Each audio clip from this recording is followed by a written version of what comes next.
long flight, stayed on strange time. Assalamualaikum warahmatullahi wabarakatuh. Kembali lagi bersama Kreasi HD Channels. Dan kali ini saya akan berbagi tips atau tutorial tentang bagaimana sih cara kita mempercepat kinerja Windows atau PC kita, teman-teman. Dan di video kali ini saya akan berbagi yaitu dengan cara mendisable beberapa service atau layanan yang ada di Windows services kita, teman-teman. Untuk teman-teman yang belum subscribe channel ini, dimohon untuk menekan tombol subscribe dan tombol loncengnya supaya teman-teman tidak ketinggalan video-video terbaru dari Kreasi HD Channel, teman-teman. Nah, sebagai tambahan informasi bahwa Windows Services itu sendiri dapat dikatakan sebagai aplikasi yang berjalan secara latar belakang dan tidak kasat mata terlihat di layar monitor, teman-teman. Dan ia pun tetap menggunakan sumber daya komputer seperti RAM, prosesor, bahkan data internet, teman-teman. Sekali lagi bahwa dia juga memiliki fungsi bermacam-macam, dari mulai service yang diperlukan agar komputer berjalan dengan normal seperti tema, Windows Audio, Power, Installer, dan yang lainnya, teman-teman.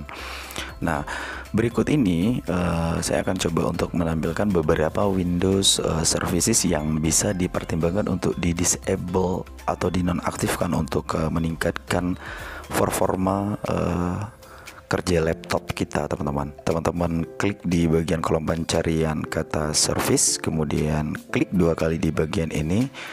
Nanti teman-teman akan diarahkan ke halaman ini, teman-teman. Nah, ini adalah service atau layanan atau beberapa aplikasi yang terus berjalan, teman-teman, jika teman-teman tidak mengontrol dan mendisable-nya. Oke, untuk yang pertama, teman-teman bisa mencoba untuk menonaktifkan device setup manager, teman-teman. Jika teman-teman tidak berencana menginstal software baru, maka ada baiknya service ini dinonaktifkan, atau saya sarankan untuk dinonaktifkan lah, teman-teman. Karena dia akan tetap running kalau kita tidak mendisable-nya, teman-teman, dan tentu ini berpengaruh terhadap kinerja laptop kita. Caranya bagaimana, teman-teman? Teman-teman bisa klik di bagian ini, kemudian ubah settingannya. Ini manual ya, teman-teman. Saya akan coba disable seperti ini ya. Kemudian kita klik apply dan oke, teman-teman. Oke, teman-teman. Kemudian yang kedua, diagnostic flash service, teman-teman. Nah, jadi untuk yang ini ya, service ini berguna untuk mendiagnosa secara otomatis suatu error atau kesalahan yang sedang terjadi pada suatu komputer atau laptop. Fitur ini memang jarang digunakan oleh pengguna, teman-teman. Jadi kalau teman-teman tidak gunakan, ya udah di disable aja, teman-teman ya. Tapi kalau memang teman-teman membutuhkan service ini, ya dibiarkan, teman-teman. Itu tergantung dari kebutuhan. Caranya tetap sama ya, teman-teman. Teman-teman klik 2 kali, kemudian klik ke settingannya. Kemudian yang ketiga itu distributed link tracking silent, teman-teman ya. Nah, kalau yang ini hanya dipakai jika komputer terhubung dalam jaringan saja, teman-teman ya. Jadi kalau teman-teman memang tidak membutuhkan service ini atau tidak pernah menggunakan service ini, itu teman-teman lebih baik di disable gitu, teman-teman ya. Buat apa gitu dibiarkan gitu. Tergantung dari kebutuhan. Sekali lagi, caranya tetap sama, teman-teman. Yang keempat itu adalah fax, teman-teman. Yang keempat itu adalah fax ya. Fax ini memang kalau jika kalian atau teman-teman tidak pernah menggunakan fax pada laptop, ya lebih baik ini di disable. Zaman sekarang mau menggunakan fax memang udah udah nggak ada orang yang menggunakan fax sekarang. Jadi kalau ini dibiarkan, maka dia akan tetap berjalan, teman-teman ya. Jadi ya kita disable aja, teman-teman. Saya saranin untuk di disable aja, teman-teman, karena memang tidak dibutuhkan. Caranya tetap sama, teman-teman. Yang kelima itu adalah function discovery result publication, teman-teman. Nah, ini adalah atau hampir sama halnya dengan service yang sebelumnya, hanya network only, berada di jaringan saja. Jadi teman-teman silakan disable sajalah kalau memang nggak dibutuhkan. Kemudian yang keenam itu adalah IP helper, teman-teman. IP helper ini hanya dipakai dalam koneksi Tunlink IPv6 teman-teman ya. Ya jadi kalau teman-teman nggak butuhkan ini ya udah silakan di disable aja ya. Kalau memang teman-teman butuh dibiarkan aja ya, simpel saja. Nah karena memang setiap kebutuhan dari kita itu berbeda-beda, tidak melulu sama teman-teman ya. Jadi kalau memang saya nggak butuh ini ya udah saya disable aja teman-teman ya. Kalau teman-teman butuh bisa di enable. Yang ketujuh itu adalah Plug and Fly teman-teman ya.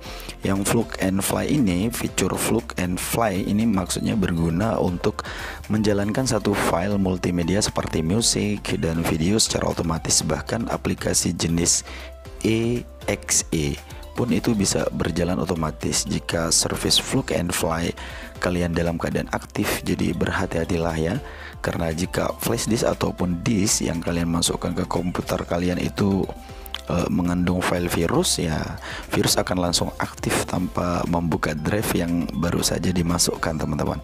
Jadi kalau memang tidak berguna ya udah kita disable aja. Tapi kalau teman-teman memang misalnya menggunakan atau perlu terhadap service ini ya teman-teman tidak usah disable ya.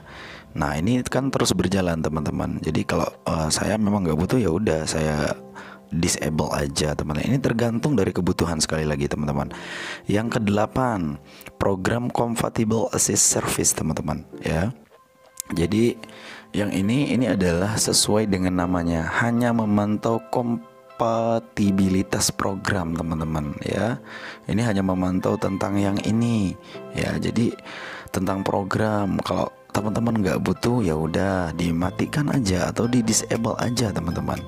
Kalau memang teman-teman membutuhkan program untuk dipantau itu ya silahkan silahkan di enable kembali teman-teman. Jadi gampang saja teman-teman. Sekali lagi bahwa kalau teman butuh itu teman-teman silahkan enable, atau kalau teman-teman nggak butuh itu silahkan di disable. Kalau saya nggak butuh ya udah saya disable. Kemudian yang kesembilan adalah performance log and alert teman-teman ya. Nah yang ini hanya mencatat log performa komputer teman-teman ya. Hanya mencatat log performa komputer ya. Kalau saya nggak butuh ini ya sudahlah ya. Jadi saya akan disable ini karena saya nggak butuh terhadap hal ini. Nah ini bisa di disable. Nah teman, yang terakhir itu adalah remote registry teman-teman ya. Nah kalau remote registry ini berfungsi sebagai services yang artinya yang hampir sama dengan remote desktop teman-teman. Perbedaannya ya terletak pada penggunaannya. Pada remote registry berguna hanya untuk mengatur registry dari jarak jauh ya. Jika kamu mematikan proses background ini, maka kamu akan sedikit lebih aman dari serangan virus komputer yang menginfeksi dengan cara mengubah berbagai registry yang ada di komputernya teman-teman. Ya kalau memang nggak penting-penting amat ya udah. Saya di sini teman-teman bisa lihat sudah terdisable sendiri teman-teman ya. Nah itu tadi 10 service yang perlu teman-teman pertimbangkan untuk dimatikan tentunya ya, dengan tujuan yaitu untuk mempercepat atau memperbaiki performa laptop kita, atau supaya performa laptop kita lebih cepat gitu ya teman-teman. Jadi sekali lagi bahwa intinya itu adalah sesuai dengan kebutuhan. Kalau teman-teman nggak menggunakan service itu, buat apa dibiarkan tetap running atau berjalan gitu ya. Kalau memang teman-teman butuh ya sudah, tinggal maksudnya tinggal di enable aja teman-teman. Oke. Jadi itu aja intinya ya. Sekian video singkat dari Kreasi HD Channel. Semoga apa yang saya sampaikan bermanfaat tentunya buat teman-teman dan bisa membantu teman-teman. Itu saja tujuan dari saya. Sekali lagi bahwa penggunaan service itu sesuai dengan kebutuhan. Jadi kalau memang nggak butuh atau nggak dipakai, ya udah nggak usah dibiarkan, tetap berjalan tentunya teman-teman. Oke, di video selanjutnya nanti saya akan coba untuk memberikan insya Allah 10 services yang perlu dimatikan lagi, kurang lebih begitu ya. Oke, itu saja video dari Kreasi HD Channel. Semoga bermanfaat dan sekian. Terima kasih.